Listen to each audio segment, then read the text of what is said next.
If you haven't guessed already, my name is Chris Waldeck, and I'm 30 years old, but I'm also autistic.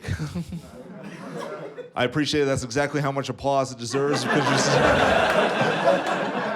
you see, I know I'm on the low end of the spectrum, because I didn't find out I was autistic until I turned 28 years old. You're all chuckling because you all figured out as soon as I walked on stage.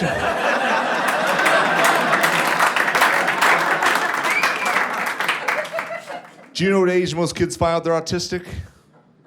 2. I didn't find out until I turned 28. Yeah, what the fuck were my parents doing? Like, I may be autistic, but I just found my parents are retarded.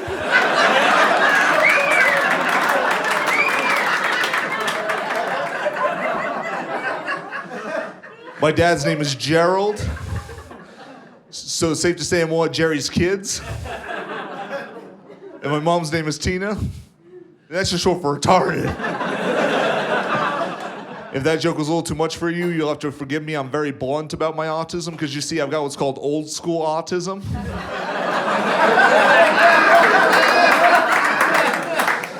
And by that, I mean I was diagnosed by a doctor, not TikTok. I know I came from my dad's left nut, because I just ain't right.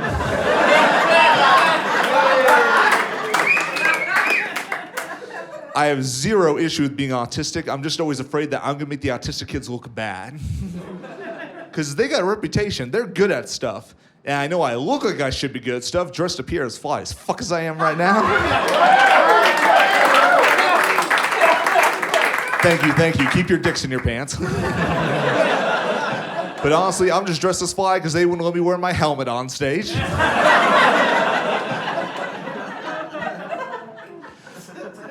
I appreciate the noise, ma'am. I wish more women made that much noise when I fuck them. I grew up in Florida before I came over here to Vegas, which is likely another reason why it took me so long to figure out I was autistic. Because over there it's just called normal. I quickly realized there's a lot of similarities and a lot of differences between grew up in Florida and grew up in Vegas. For example, some similarities. Drinking, driving in Florida and drinking, driving in Vegas are both just called driving. And when your food gets stolen in Florida, when your food gets stolen in Vegas, in both places, it's just called DoorDash. Someone's gone decline on their card. In both places, Florida and Vegas, the people are on what are called plant-based diets. It's called cocaine. Lots of cocaine off-strip in Vegas. There's so much cocaine off-strip in Vegas, when locals hear their bumps on the road, they don't bring construction equipment, they just bring straws. And now, weed's legal in Nevada, so you know what that means. If you're over a pothole, it's really a pothole. One of the cool things about being on the spectrum, one of the pros and cons, I've got like this weird stim that I do. You guys have probably been like distracted by my hand this whole time. You see, it's both a pro and a con, because every one of my jokes doesn't land like that last one. I always got one hand clapping for me. But on the other hand, it makes it very hard for me to talk to women because, well,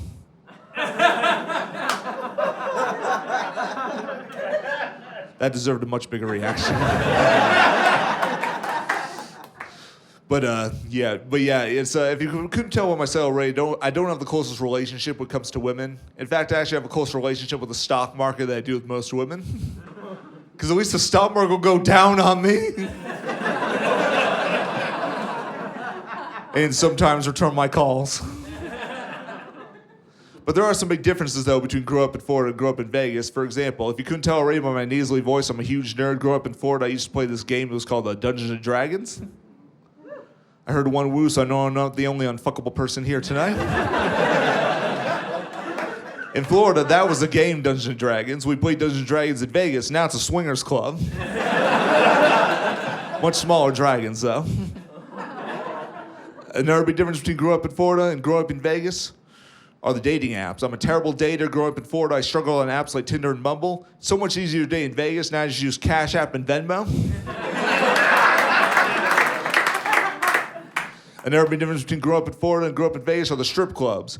When you go to a strip club in Vegas, you're usually seeing adult film stars who headline on stage. But if you go to a strip club in Florida, well, you're just going there to support your mom.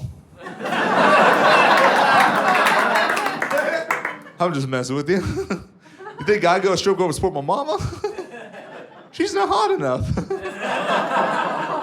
I just go for my sister. Oh, give me a break. It's the South, folks.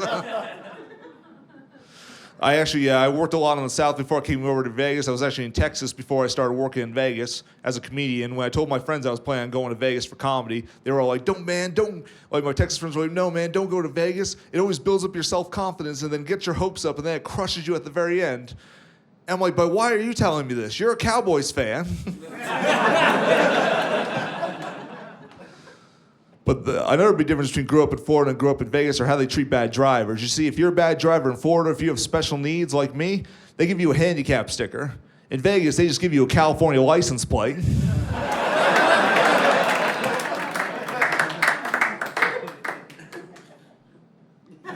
Boom.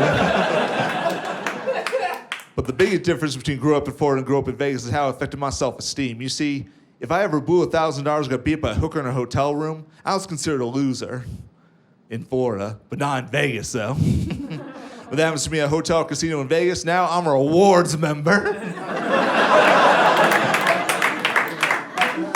I know, some of you guys are just listening to this set here right now, and you're like, man, this is the most awkward timeshare presentation we've ever been to.